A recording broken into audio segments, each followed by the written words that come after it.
a comparison of ready to mix or ready to eat or fry lean meat from the grocery store. So first of all, we have this here. This is turkey. Now the turkey has about 10 grams of fat and the rest 19 grams is protein, and then also we have a couple of carbs.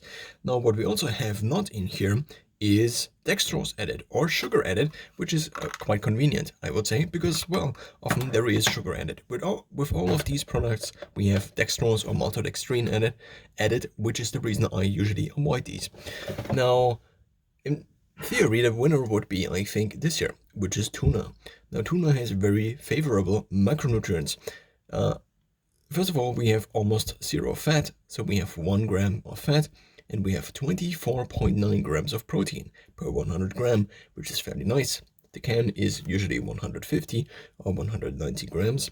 After, we have 150 grams, so you can multiply by 2, and then we have 25 plus 12.5 grams of protein in one of this. Now the problem is only I consumed lots of these, and so I think I have mercury poisoning. Now, the next best alternative might be this, but then it has 9 grams of fat or 8 grams of fat more per 100 gram. So in theory, a good replacement. In practice though, maybe not. So I searched for something else. I got this here, which is basically just packaged legs of chicken, I realized. Now, the only thing that's added to this is spices. So instead of having meat like this, which is without spices, you now have it with spices, but also you have it with, in this case, dextrose, I think, and also something else, but I couldn't find what is added here. So it says it is just fried. Maybe there is actually nothing added to this. So it only would be packaged differently. Now, in terms of packaging differently, this is only one foil, and this is the foil. Then we have this box here, and then we also have this layer in here, which soaks up the moist or the juice that comes from the meat. I also now took a look at these boxes. So these are kind of ready-to-make meals, which one could put in the microwave. Now, even though it kind of looks like ready-to-made meal, actually it is just the meat, which is maybe not that bad actually. So we have 300 grams here, 300 grams here, then we have 250 grams here, probably to keep the price comparable, because this now is chicken breast, whereas this and this is not chicken breast, but a chicken leg.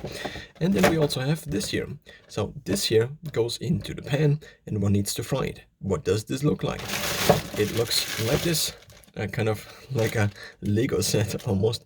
I don't know if you can open it actually without the scissor. I don't think you can.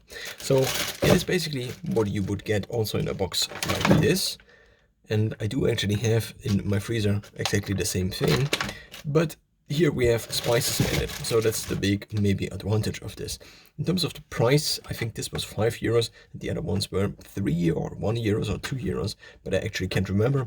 And even though I usually keep my receipts, this receipt somehow got lost. So in terms of now the dextrose, how much does it make up? It makes up 0.5 grams apparently. In terms of the fat and in terms of the protein, we have 20 grams of protein per 100 gram, which is probably about the same as also normal chicken breast. No, here we have 23 grams of protein, and we only have 2 grams of fat. How much fat do we have here? We have 1.4 grams of fat. So, well, maybe this is actually, in terms of, this is maybe a little bit more cut with fat, and this is just the filet actually. So, well, this is this product. This is also already, it says ready for the kitchen, which is still to be fried. Now, these products are actually already fried, which is nice. It says still you should reheat it again completely once, but what I already did is now the ready to mix portion. Before I show you I just show you the ready to mix portion, here is the idea. You get something, in this case lentils, it's already made. I put it in a big bowl. Bowls are easy to clean up because you can just take a brush, a bottle brush, and then just stir it up once, and then it's kind of already cleaned. Compare this to a microwave where then something explodes and then you need to clean the microwave, and then again, and then again, and then you have something on the kitchen counter, and so on and so forth. So here's the idea. You get things that you can mix already. This would be something like this. Now, of course, you have the problem here that this is also out of packaging. But as I read up, these can actually be fully recycled, at least in the country where I live in, which is, you might already have seen it, Germany. So this is actually all from Netto, which I maybe should have mentioned in the beginning. Now, what does the meat then in these packages actually look like? So one of these I already consumed fully. It actually kind of looked like this, but just, well, frozen. Now the other two are actually looking like this. So this looks a little bit like kebab, which might be the reason it also is called kebab. And so what I tried already is just to pour it in here. Now, of course, it is kind of on my own risk because it says I should heat it up again. But the whole idea of trying to test this is, okay, if I make the exception, maybe if I have products which have less than 1 gram of dextrose or maltodextrin, or let's just say less of 1 gram of sugar, which it then shows on the package, then I make an exception. I did this in the past sometimes.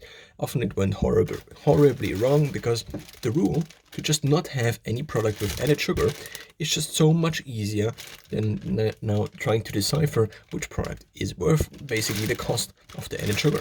So this is what the chicken fillet looks like, which is the one with the best macronutrient ratio.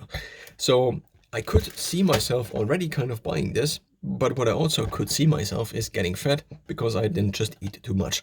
And because the dextrose seems to alter my hunger, satiety levels to an extent, after which then after months I realized, okay, this was a pretty terrible idea. Now, here what we have is 2 grams of fat and we have 23 grams of protein. So where did you see this again? And it's the packaging, which is basically just this here. Now, what is a little bit frustrating with something like this here is that I cannot make it all at once if I buy it from the grocery store. Therefore, I put it into the freezer and then it's one big chunk. So I need to freeze it up anyway. I cannot do this in a pan because it takes a long time. So I usually put it all in a pot, which is, I think, the most efficient method I found.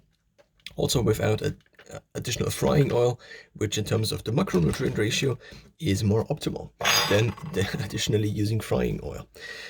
But, well, it still takes a lot of time.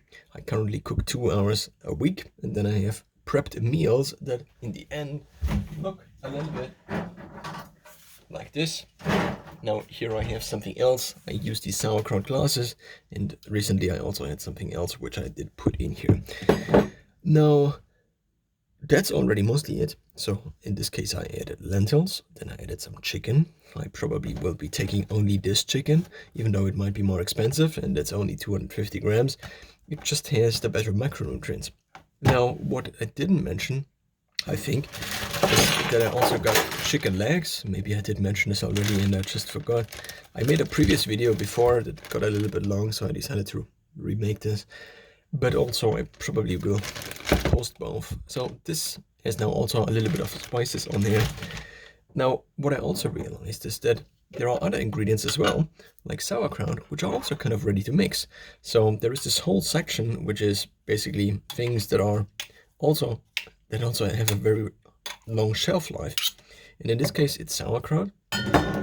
And this, of course, needs to be frozen, but this seems to be quite convenient. So I now just have chicken, which I can pour in. Now, in addition, I searched for dry meat for quite some time, which would be maybe an option for traveling. I recently tried protein bars in the grocery store from the grocery store. It seems to be the case that every grocery store now has a or many have a protein bar that it's 50% protein. But then this only works if I would not have some kind of reaction to the milk protein, which I seem to currently have. And well, so this also seems to not make the most sense. Also, in terms of cleaning this up, it's quite a little bit. What I usually do here is I pour in water and then I just drink it. Well, because it's food plus water.